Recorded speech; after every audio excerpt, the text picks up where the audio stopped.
السلام علیکم ناظرین، گلوبل وائس ٹیلی ویژن کے ساتھ میں ہوں عائشہ ناز اور میرے ساتھ موجود ہیں راشد حبیب صاحب۔ السلام علیکم سر۔ وعلیکم السلام عائشہ، آج جنگی ماحول چل رہا ہے تو پوسٹیں بھی اسی حوالے سے آ رہی ہیں، میں سوشل میڈیا پر دیکھ رہا تھا تو ایک تحریر مجھے نظر آئی جو صاحب تحریر نے ریلیٹ کرنے کی کوشش کی تھی جاپان کی وار سے اس ایران کی وار کے واقعات پر۔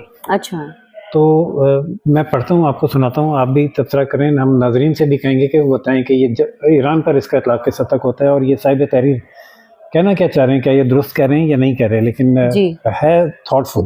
جی سر سنائیں آپ۔ تو وہ کہتا ہے کہ جاپانی کہتے ہیں کہ ہمارے ساتھ جو ہوا وہ ہمارے سدھرنے کے لیے لازم تھا۔ اچھا، یہ بات ہے اپنی جگہ کہ جاپنیز بہت بڑے جنگجو تھے، وہ شکست نہیں مانتے تھے، اور کہا جاتا ہے کہ اگر جاپنیز کو یا جاپانی شہنشاہ کو پتہ ہوتا نا کہ امریکہ کے پاس تیسرا ایٹم بم نہیں ہے تو وہ شکست نہ مانتے اور لڑتے رہتے، لیکن انہیں یہ پتہ نہیں تھا اور وہ ڈر گئے کہ یہ پورا جاپان ہی نہ تباہ کر دیں، جس کے بعد انہوں نے شکست تسلیم کی۔ تو کہتا ہے کہ 9 مارچ سے 5 اگست تک شہروں پر شدید بمباری کی گئی، مگر تب تک بادشاہ سلامت نے ہار نہیں مانی۔ آخرکار 6 اگست کو ایک شہر پر ایٹم بم گرایا گیا۔ تباہی دیکھ کر بادشاہ نے ہتھیار ڈالنے کے لیے مشیروں سے مشورہ کیا، لیکن جنرلوں نے شکست تسلیم کرنے سے انکار کر دیا۔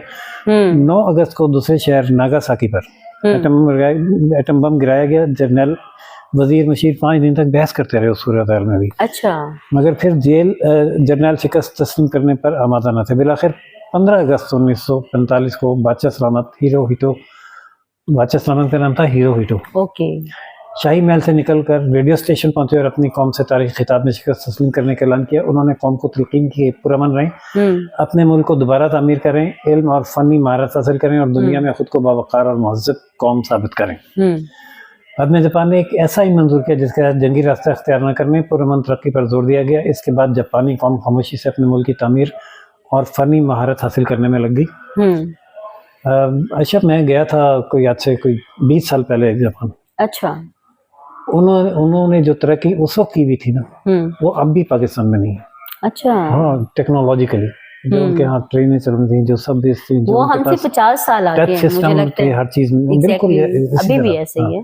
اس بات کا ثبوت 1950 سے 1960 کے درمیان انہوں نے صنعتیں اور چھوٹے کاروبار قائم کیے۔ دیکھتے ہی دیکھتے 1960 کے بعد دنیا تقریباً ہر ملک میں میڈ ان جاپان کا سامان پہنچنے لگا اور دنیا میں جاپانی سامان کی ٹیکنالوجی کی دھاک بیٹھ گئی۔ بالکل، جب بھی جاپانیوں سے ایٹمی حملوں پر کوئی افسوس کا اظہار کرتا ہے تو وہ بعض جاپانی یہ کہتے ہیں کہ سامنے نے انہیں اپنی غلطیوں سے سیکھنے اور بہتر راستہ اختیار کرنے کا موقع دیا۔ بڑی بات ہے کہ اپنی غلطی سے سیکھا ہے۔ آج کل جاپانیوں کی اب صورتحال یہ ہے کہ جاپنیز میں بڑی آبادی جو ہے وہ لادین ہے۔ اچھا، ہاں، لیکن دیانتداری میں دنیا میں نمبر 1 ہے۔ بالکل، انہوں نے شدت پسندی ترک کر کے امان پسندی اور علم کو اپنی ترقی کی بنیاد بنایا، جبکہ ہمارے یہاں چلن کیا ہے؟ اب وہ یہ میں نہیں کہہ رہا، یہ صاحب تحریر فرما رہے ہیں۔ ہمارے یہاں چلن کیا ہے؟ بچوں کو مجلسوں، ماتموں اور نوحوں کے ذریعے 1400 سال پرانے مرے ہوئے دشمنوں کے نام بھی یاد کرائے جاتے ہیں۔ یہ خاندان، یہ بچے اپنے مرنے تک ان اندیکھے دشمنوں کی نفرت دلوں میں پالے رکھتے ہیں۔ یہی منفی سوچ انہیں ہمیشہ اغیار پیدا کرنے کی تحریک دیتی ہے، شدت پسندی اور نعرے بازی سکھاتی ہے۔ آج ایران وار کی مثال سامنے ہے، ایران تباہ ہو رہا ہے اور یہودیوں کے انٹرنیٹ پہ بیٹھے الپاکستانی مجاہد، میں اس سے متفق ہوں یا نہیں ہوں یہ الگ بات ہے، یہ اس کا کہنا ہے، جی اس تباہی کو گلوریفائی کرنے میں لگے ہوئے ہیں۔ یہ بات ٹھیک ہے، گلوریفائی تو کر رہے ہیں، بیچارے ایرانی عوام کا حشر ہو چکا ہے، مگر پاکستانیوں کی اپنی ہی فینسی ورلڈ ہے۔ یہ اسے اسلام اور یہود و نصارہ کی جنگ بنائے بیٹھے ہیں۔ یہ طالبانوں کو بھی ایسے ہی گلوریفائی کیا کرتے تھے کہ سیاہ پگڑیوں والے مشرق سے اٹھیں گے اور عرب کی اینٹ سے اینٹ بجا دیں گے۔ آج ان کگلے طالبانوں سے افغان عورتیں اور عوام پناہ مانگتے ہیں۔ اب انہیں ایران کا درد بری طرح اٹھ رہا ہے۔ یہ درست ہے کہ ایرانی فوج اپنی بھرپور قوت سے مزاحمت کر رہی ہے، فوجی جوان دلیری سے لڑ کر شہید ہو رہے ہیں، لیکن ذرا ایک لمحہ بھر کو سوچیے کہ جوان اور عوام کس لیے جانے دے رہے ہیں؟ وطن کے لیے یا مذہبی پیشوائیت کے لیے؟ وہ مذہبی پیشوائیت جو روزانہ اپنے ہی معصوم شہریوں کو پھانسی پر لٹکاتی ہے۔ کیا تمام ہمسایہ عرب ممالک بے وقوف ہیں جو ابراہم اکارڈ پر راضی ہیں؟ آخر اس میں کیا برائی ہے؟ یہ مستقبل کو پرامن بنانے کی ایک بہترین کوشش نہیں؟ اس منصوبے سے صرف ایک فریق کو تکلیف ہے، وہ ہے شیعہ پاپ، یعنی سو کال رہبر اعلیٰ۔ کیوں؟ ذرا سوچیے، یہ صاحب لکھ رہے ہیں اور یہ سارا پیراگراف جو میں نے پڑھا ہے میری رائے نہیں ہے، آصف وڑائچ صاحب جنہوں نے یہ تحریر کیا ہے، ان کی رائے یہ ہے، ان کی رائے ہے. لیکن یہ ابراہم اکارڈ کیا تھا؟ اچھا آپ کو معلوم ہے جی کہ سر. جب یہ اس اکارڈ کو حضرت ابراہیم علیہ السلام کے نام پہ مجھ سے منسوخ کیا گیا، اوکے. کیونکہ یہ وہ نام ہے جس پہ تینوں عیسائی، یہودی اور مسلمان اس کو مقدس سمجھتے ہیں. ظاہر ہے ہم تمام انبیاء پر ہمارا ایمان ہے، بالکل. اور اس کا مقصد تھا کہ خطے میں پرامن ماحول قائم کیا جائے. یو اے ای اور عرب کنٹریز نے اس کو قبول کیا، اور آپ نے دیکھا کہ یو اے ای کنٹریز میں یہودیوں کے انویسٹمنٹ بھی ہے وہاں پہ، اور ان کے وہاں پہ کاروبار بھی ہے، اور وہ ان کو تسلیم کرتے ہیں، سفارت خانے بھی.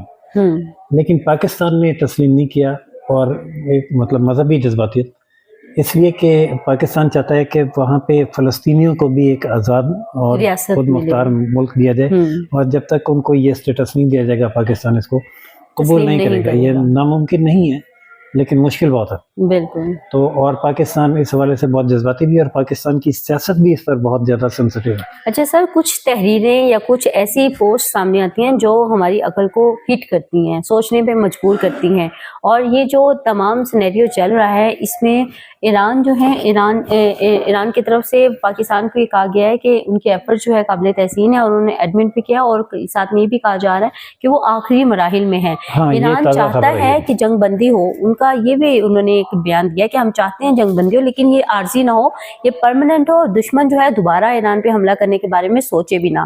اب دوسری طرف ٹرمپ کی دھمکیاں ہیں. ٹرمپ نے پھر ایک ڈیڈ لائن دے دی ہے کل تک کی، اور کہا ہے کہ وہ ڈیل ہونی چاہیے جو مجھے پسند ہو، مطلب ڈیل وہ ایکسیپٹ کریں گے جو ان کے مطابق ہو. ایک طرف تو ایران میں نہ مانو ہار وہ والی پالیسی پر گامزن ہے، اور ساتھ میں ٹرمپ ہے وہ بھی یہی بات کا یہ کر رہا ہے. مطالبہ بالکل درست ہے، کیونکہ 6 مہینے پہلے بھی اس نے حملہ کیا تھا اور دوبارہ کر دیا.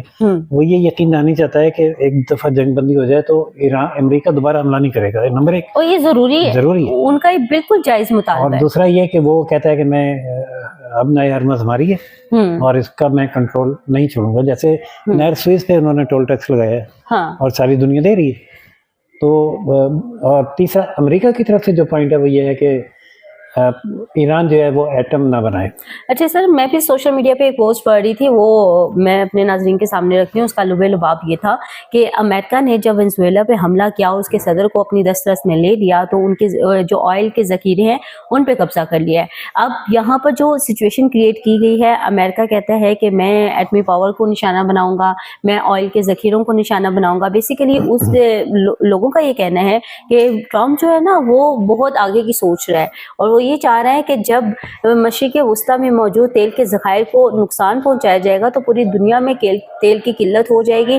یورپی ممالک سمیت مشرق وسطیٰ کے ممالک جن کو انرجی چاہیے ہوگی تو وہ وینزویلا والا جو تیل ہے وہ ان سے خریدے گا.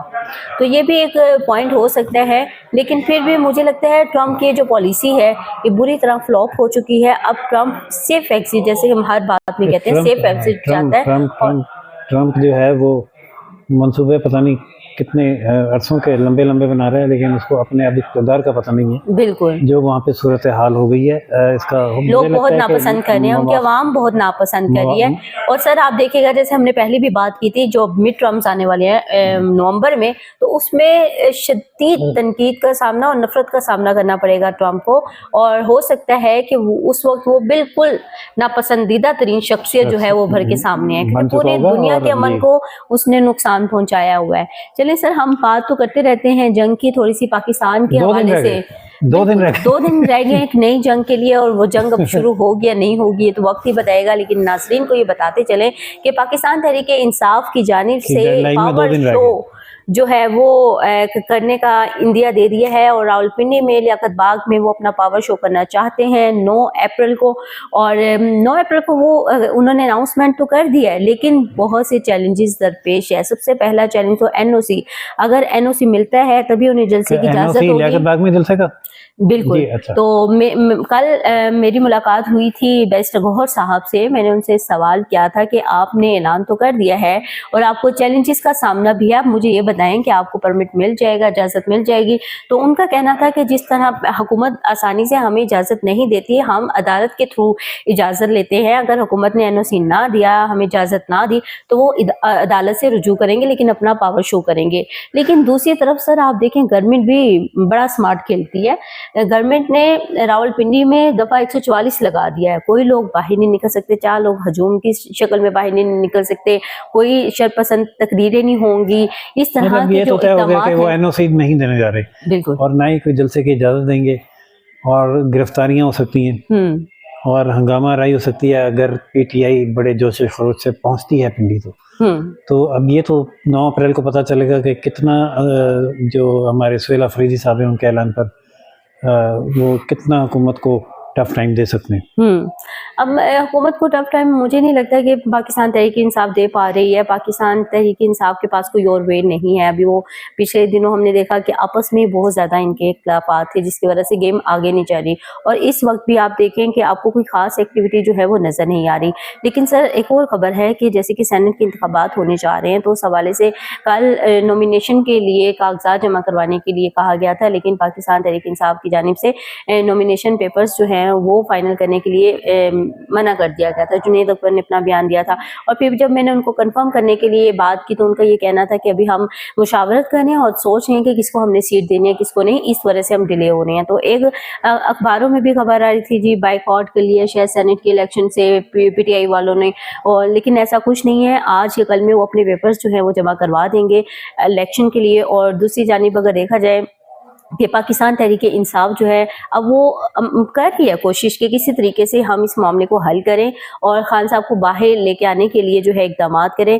اس حوالے سے حکومت کی جانب سے مذاکرات کی پیشکش بھی کی ہوئی تھی, لیکن چونکہ یہ معاملات خراب دوبارہ سے ہو گئے, اب انہوں نے مذاکرات کی پیشکش کو بھی ٹھکرا دیا ہے. اور سر کل ایک اور بڑی ایکٹیویٹی ہوئی تھی پارلیمنٹ ہاؤس میں کہ کل گورنمنٹ کی جانب سے تمام اتحادی جماعتوں کو بلایا گیا تھا. اس کا اجلاس ہوا. اجلاس میں جو پیٹرولیم مصنوعات ہیں اس حوالے سے بات کی گئی تھی اور اتحادیوں کو اعتماد میں لیا گیا تھا. اس میں پاکستان تحریک انصاف کو بھی انہوں نے انوائٹ کیا تھا, لیکن وہ اس میں شامل نہیں ہوئی. اور یہ بھی سنا ہے کہ جو وزیر اعظم نے منی بجٹ لانے یا مزید ٹیکسز لگانے سے روکا ہے. ہاں جی, ان کا کہ عوام سے پہلے ہی پریشان ہے, لیکن مجھے سمجھ نہیں آئی کہ مزید ٹیکسز لگانے یا منی بجٹ لانے کی بات کہاں سے آئی اور کس نے کی. سر لیکن خوشخبری اس اجلاس میں یہ تھی کہ جو ہمارے وفاقی وزراء ہیں جس میں پیٹرولیم کے وزیر ہیں اور وزیر خزانہ ہے, انہوں نے جو پارلیمنٹ کے اراکین تھے, اتحادی جماعتوں کے اراکین, ان کو کہا ہے کہ جیسے ہی ملکی اور وسطی ایشیا کے حالات ٹھیک ہوتے ہیں ویسے ہی پیٹرولیم مصنوعات کی قیمتوں میں کمی کر دی جائے گی. یہ عندیہ جو ہے ان کی جانب سے دیا گیا ہے. ٹھیک ہے, خوش آئند ہے.